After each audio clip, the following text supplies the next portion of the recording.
민자라는 건 혼자 해갖고 되는 거 아니에요. 제가 생각할 때는 그때 독재 시절에는 많은 사람이 죽었어요.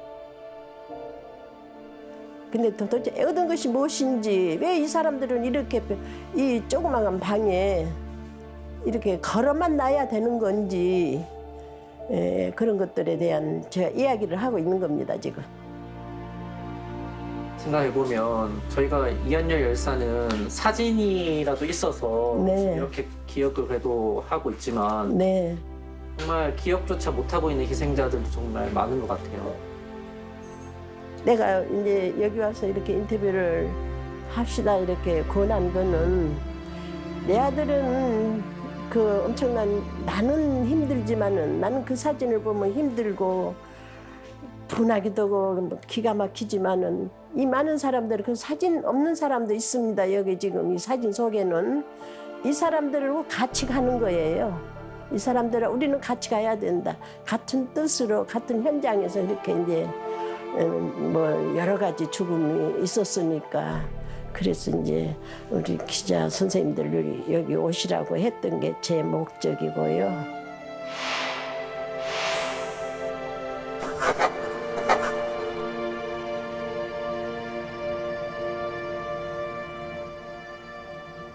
(84세요) 84세. 안치웅이 엄마 150이에요. 그 당시 암사동 사는데 그때 식당을 했어. 그냥 백반 파는 집. 그러니까 우리 집하고 100m 조금 넘지, 그 정도예요. 시장 들어간 골목이었어. 우리 가게를 일하고 그냥 유심히, 치웅이가 있나 없나 이런 유심히 일하고 보고 갔다고 그런 사람도 있고, 이웃 사람들이 그 옆집에는 와서 2번인가 왔더래요. 이 집에 아들 뭐하고 있는 줄 아냐고. 그렇게 옆집 사람만 이렇게 와서 물어보고 가고 그러지, 우리는 흔적을 모르게 했지. 88년 5월 26일 날 그냥 없어졌어요. 12시에 목사님을 만나자 했다가 하더라니까 12시에 만나자 했는데, 만날 기다려도 목사님이 치웅이가 안 오더래. 아침에 밥을 먹고 그 가게에 들어갔는데, 내가 들어간 중도 이제 밥을 다 먹고 신문 보고 있다가 내가 나가는데 거기를 없어지네. 1학년 때부터 이 애가 상점 100점만 맞아. 그렇게 머리가 좀 특이하더라고요. 이렇게 공부를 아버지가 가르쳐보면 안 잊어버리더라요. 안 잊어버리더래. 너무 귀엽네요, 사진이. 서울대 경제학과 장학생으로 들어갔어요. 장학금 받고 들어갔어요. 서울대학교 교수 시키려고 우리가 서울, 그때도 방한나짜리로 서울로 이사 왔어요. 광주서. 우리 치웅이는 그 언니한테 국비로 갈 줄 알았지. 그래서 서울대 교수 만들려고 그랬지. 마음 무너져도 너무 무너져 버렸어. 한예리 엄마가 한다는 소리가 그래. 딴 사람들은 다 죽어서 태워서 없댔든지 물에다 뿌렸든지 했지만 자네는 일진도 못 찾았네. 그러니까 내가 자네 보고 제일 미안하네 그 소리를 한예리 엄마가 한 거예요. 얼마나 보고 좀 꿈에 좀 보자 그러거든요. 그러면 꿈에 절대 안 보여요. 아무리 꿈에라도 좀 보자 그러면 안 보여. 그게 그 잠잘 때, 그리고 내가 어쩌냐 그러면 12시 안에 2시 안에 잠든 적이 없어. 실종이 되고 나서 정말 계속 문도 열어놓으셨다고. 그럼요. 그럴 줄 알았지.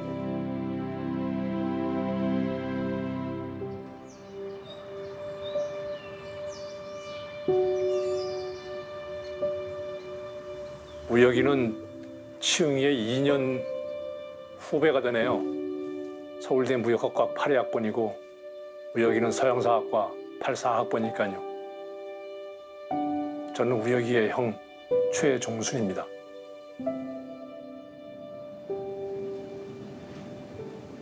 이게 아마 대학교 MT 정도 되지 않을까 생각했는데 우리 친구들 20대 때 온 친구들 보니까 얼굴이 기억나네.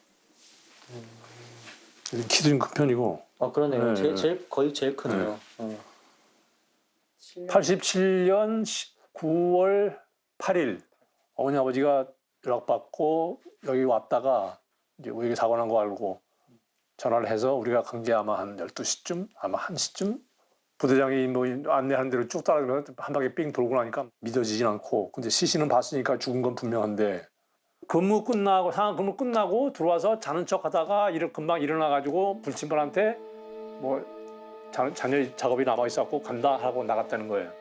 이병이 보고 있다가 이렇게 보니까 뭐가 펑 하고 터지더라. 그들이 불이 나더라 그래가지고 뛰어가서 보니까 사람이 있는 것 같아서 굴러 해갖고 땅에 걔가 굴렀다는 거예요. 걔들 말로는 물이 조금 있다고 하는데 아무튼 철물을 벗어고 막 확도 뿌리고 막 그랬다는 거예요. 의무대에서 뭐 모포가 뭐 들고 나와서 막 이제 이렇게 쓰러진 이제 덮고 직사관이 하는 얘기가 나한테 그 당시에 얘기는 살려주세요 했다는 거예요. 걔가 막 거의 마지막 이제 숨을 다하는 거지.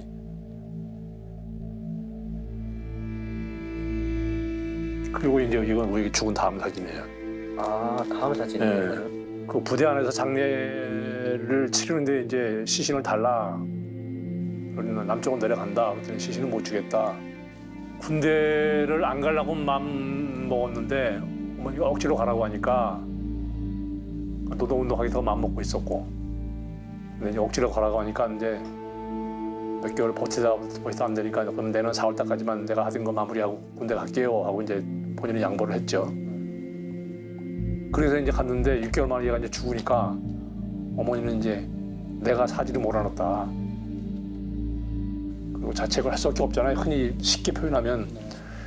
그래가지고 뭐 이제 뇌 혈관 터져갖고 단신 이제 못 쓰게 됐고 눈이 안 보여. 그러다가 뭐 이제 심한 스트레스 오니까 이제 말도 잘 못하시고 어느 날 집을 나가셔갖고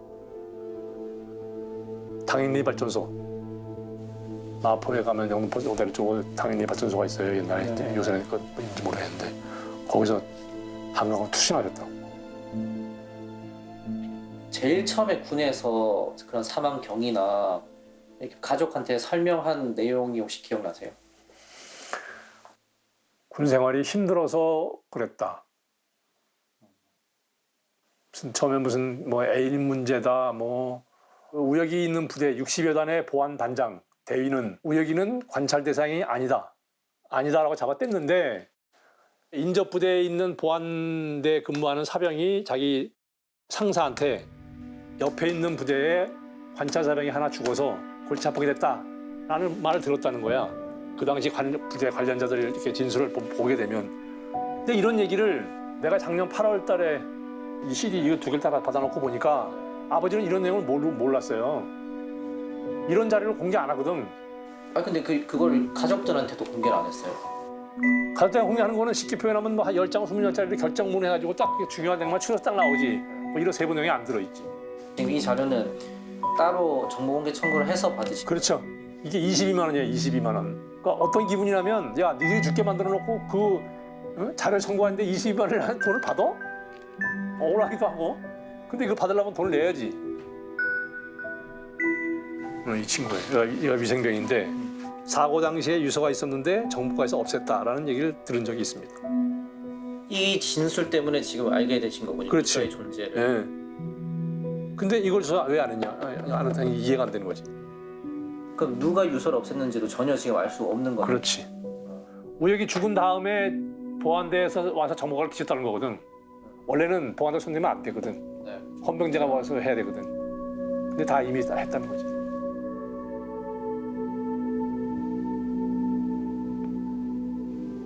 안치웅 주모사업회 대표 일을 맡고 있는 남택범이라고 합니다.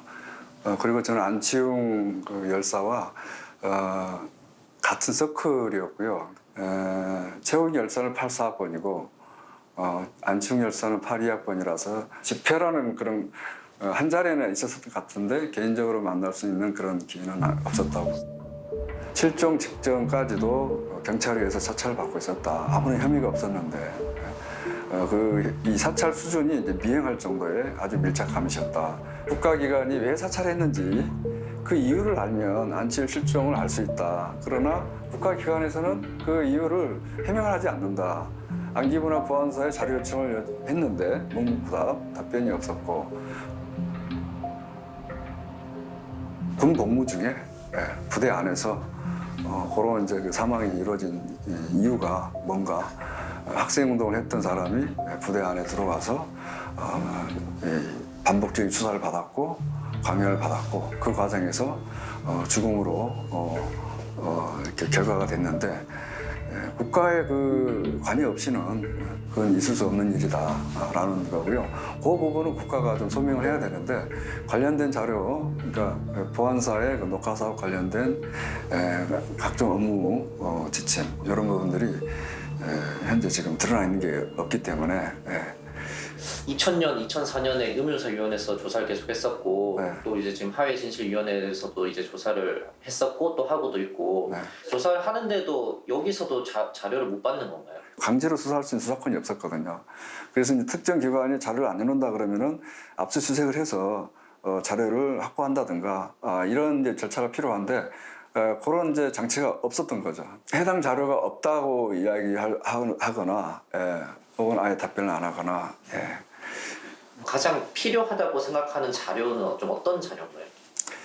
강동경찰서 소속 기관들 주로 대공과나 정보과 경찰관들이 한 분을 빼고는 전부 다 안치용을 몰랐고 또 그런 일도 없었고 그런 내용으로 다 이제 부인을 했었거든요. 그런데 한 분은 대공과에서 하는 사찰은 이제 직접 접촉하거나 혹은 미행하는 수준까지 갈 수 있는 이제 사찰이고 그런 대공과에서 사찰을 그런 수준의 사찰을 했던 것으로 기억이 된다. 왜냐하면 그 사찰 자료가 올라왔고 문서로 관리가 됐다. 그리고 시경에도 올라갔고 안기부나 보안사에도 넘어갔다. 최후의 열사도 마찬가지로 유서가 있었다는 진술이 있었음에도 불구하고 유서가 어디에 있는지 어떤 내용인지 전혀 밝혀진 바가 없고 그래서 녹화 사업 관련된 희생자분들이 하여튼 관련된 자료는 일체 군 부대에서 내놓지 않는다.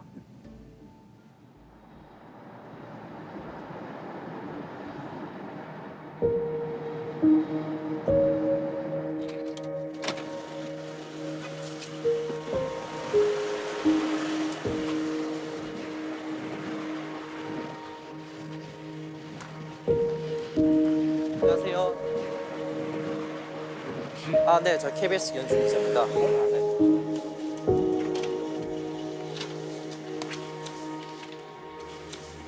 시흥 주거지를 관할하는 경찰서 정보과예요. 정보과 관리팀이라고 그 당시에는 서무관장이라고 그러는데 지금으로 말하면 서무관리 이런 총괄 업무를 이렇게 했죠. 유독 좀 안치용을 이제 기억하고 계신 이유는 또 뭘까요? 한자 이름이 너무 이게 강렬해서 다스를 치자로 수커동자로 썼더라고요. 근데도 또 서울대 A급, B급, C급이 또 다 있어요. 등급이 같은 학생이라도 안치용 몇 A급이었을 거예요. 지목이 되는 학생들에 대해서는 그런 뭐 동양파, 뭐 사찰 비행 이런 것들이 되게 좀 흔한 일이었던 다반사지 다반사야. 시대가 달랐네요. 그러면 그 당시는 상상이 안 될 정도예요. 우리는 몸소 체험을 했기 때문에 그냥 이렇게 표현하는 데가 있는데 간접적으로 들으시는 이현준 기자께서 이해할 수 없는 지금은 세상에 눈으로 보면 이해가 안 되는 일들이 벌어졌다니까. 거기서 밥 먹고 산 놈이야 나도. 경찰, 보안사, 뭐 안기부 이런 지금 조직들 간에 그럼 이제 그런 사람들에 대해서 정보 공유가 되게 이렇게 활발한 편이었나요? 꼭 와서 이거 복사해줘 또 내가 지 혼자 못 하잖아요. 복사. 근데 그 당시는 또 법으로 뭐 그런 건 없어도 분위기상 보안사 애들이 오면 우리가 또 이렇게 해줘. 그럼 복사해가. 그럼 그놈들은 지 글씨로 이제 또 약간 각색을 해서 이제 매달 동양 보고를 하겠지. 예? 수시로 설쳤거든. 자료를 요구했거든. 그래서 그런 자료들을 토대로 안치용을 계속 미행할 수도 있지. 네. 감시할 수도 네. 있죠. 수사했을 가능성이 있다. 가능성이 있어요. 막말로 홍길동이 죽여놓고 시멘트에다 넣고 발랐다는 얘기가 나올 수 있다니까. 그거를 할 수 있는 조직은 경찰은 아니라 이 말이죠. 내 생각에. 보안사는 할 수 있어요. 그 분위기로 와서.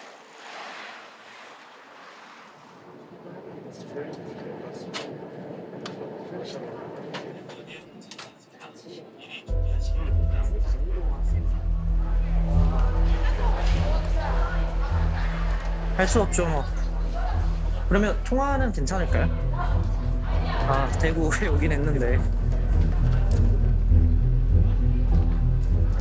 그리고 할 얘기가 없어요. 내가 알면 뭐 네. 이야기를 하겠는데.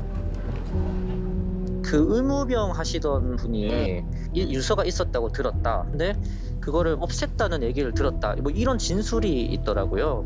나는 그런 이야기를 듣지도 못했고 또 실제로 유서가 있을 수도 있겠죠. 근데 나는 그 유서가 있었는지도 난 지금 처음 들었는데.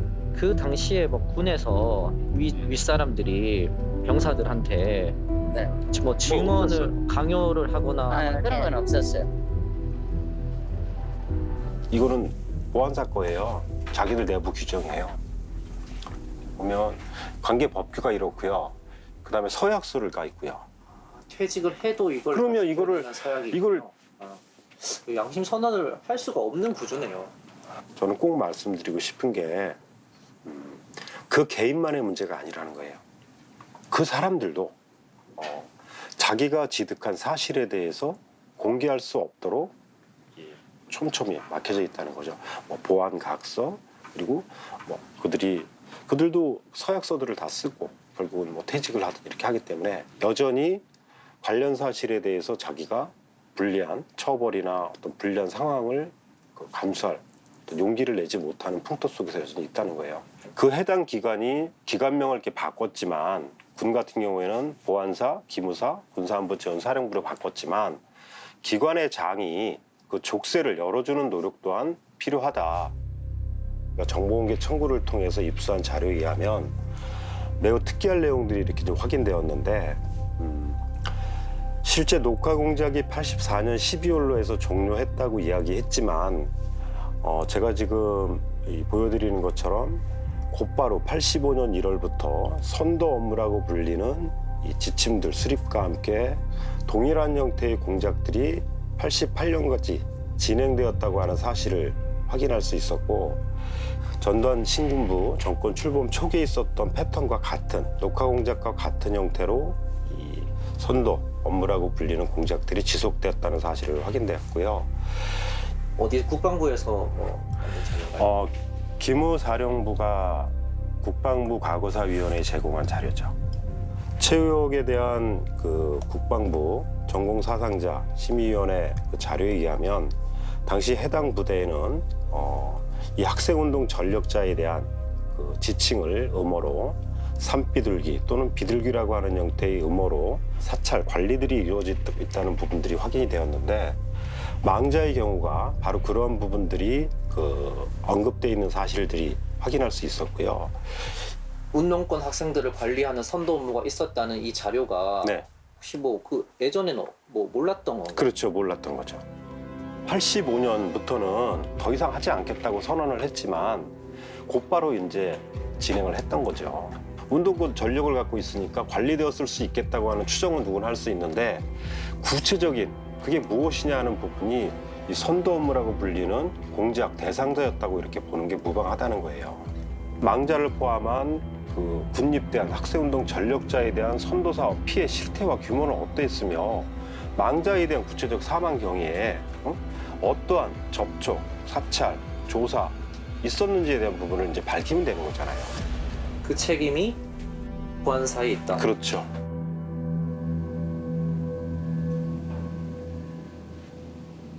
아이고 그 세월을 견뎌낼 수 없다는 것을 뭐라고 말을 그 시간을 견뎌낼 수가 없어요. 그래서 한 번은 나 이렇게 사느니 나 죽어보면 쓰겠다 그러면 아파트에서 뛰어내려보려고 한 게는 안 죽어지더라고. 견뎌낼 수가 없어. 그냥 이렇게 아들이 없어지는 게 억울해서.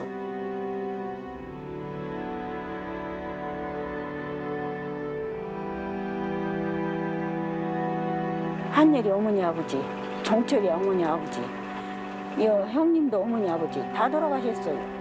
어머니 한 분도 전화를 이제 못 받을 정도예요. 아, 이제 어머니도 가시겠구나 그러고 공권력이 죽은 걸로 인정을 받아야 100% 인정을 해주거든요. 근데 지웅이는 50%밖에 안 해줬어요. 지웅이는 50%가 아니라 100% 인정을 해줘야 맞아요. 어디로 바꿨어요? 왜 없어요? 그렇죠. 허리가 어떻게 아파서 그랬어요?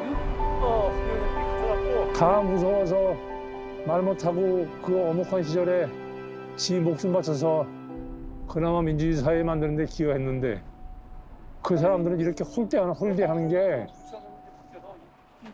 너무 억울해요. 너무 억울해요, 진짜로. 하고 들어온 사회에서 한국 사회에서 남에 대한 관심이 얼마나 있겠어요. 포기하는 경우가 이제 최악인데 아마 이번이 마지막이지 않을까 생각을 하는데 진화 이 2기가 거기서도 안 되면 진상규명 더 하자고 얘기할 수 있을까? 모르겠어요 또.